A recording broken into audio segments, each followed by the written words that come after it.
ဆုံးတဲ့ငါရဲ့နေရာလေးမှာနေအောင်ဆောင်ရင်မင်းဘက်ကိုပဲပြေးခုံနှံပေါ်ကခဲစားမတ်တွေကြားမင်းနာမြင်မပါပေမဲ့လက်ရာတွေကထင်ကြံစေစံပင်လေးလောက်ခက်ချင်းစာမျက်နှာတွေလိုက်ရင်မြေပြူမုံလေးတွေလေးတဲ့ပြန်နေချိန်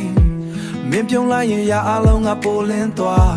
ခိုးကြည့်မိချိန်စာမျက်နှာတွေချင်းစုံမသိအောင်ဆောင်ပြီးခေါင်းလေးပြန်ကုန်တနေ့တာလုံးထပ်ပို့ပြီးအတိတ်ပါရှိနေတယ်မင်းဘယ်တော့မှမချနိုင်မဲ့သချင်းတစ်ပုဒ်ဒီတန်းထဲမှာပဲတိတ်တိတ်လေးငါရေးခဲ့တယ်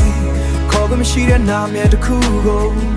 နှကမ်းပြမှာတင်မျိုးသိပ်ပြီးထိန်ထားခဲ့အပြေမထွက်တဲ့မေးခွန်းတစ်ခုလုံးငါချစ်တွေကစာရွက်ထဲမှာပဲချန်ရည်လွင်ခတ်တဲ့နဲ့ကြောင်းစင်ချိန်ရောက်တိုင်းမပြောလိုက်ရတဲ့စကားတွေရင်ထဲမှာနေတိုင်းပြတင်ပေါက်ကလင်းရင်လေးတွေတဲ့မင်းရဲ့ငွေသက်ခပ်ပါလာတဲ့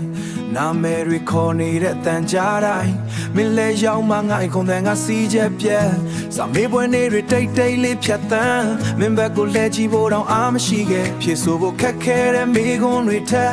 မင်းရှိရဲ့ပစ္စကားကွန်ပြောကပိုခက်နေတယ်ငါတို့ထိုင်ခဲ့တဲ့ခုံနှန်းလေးတော့မတူတော့ဘူးဒါပေမဲ့အခုဒီမပြောင်းလဲသေးတာမင်းကမပြောရသေးတဲ့စကားတစ်ကြောင်းမင်းဘယ်တော့မှမချနိုင်မဲ့သချင်းတစ်ပုဒ်ဒီတန်းထဲမှာပဲတိတ်တိတ်လေးငါရေးခဲ့တယ်ခေါ်ကမရှိတဲ့နာမည်တစ်ခုကိုနှကမ်းပြမှာတင်မျိုးသိပ်ပြီးထိန်ထားခဲ့အပြေမထွက်တဲ့မေးခွန်းတစ်ခုလုံးငါချစ်တွေကစာရွက်ထဲမှာပဲချန်ရည်လွင်ခတ်တဲ့နဲ့ကြောင်းစင်ချိန်ရောက်တိုင်းမပြောလိုက်ရတဲ့စကားတွေရင်ထဲမှာနေတိုင်းဟောင်းနှနေတဲ့အုပ်စုတက်ပုံနဲ့မှာလူများကြီးကြမဲ့အုပ်စုတက်ပုံနဲ့မှာလူများကြီးကြမဲ့ငိုဟာရင်ဆုံးမြင်နေပြီ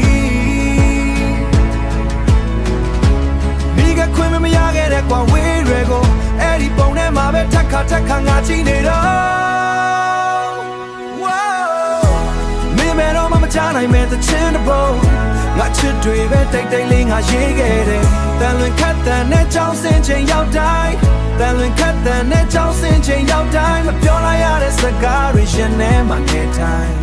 နောက်ဆုံးတန်းကနေရာလေးမှာလင်းစင်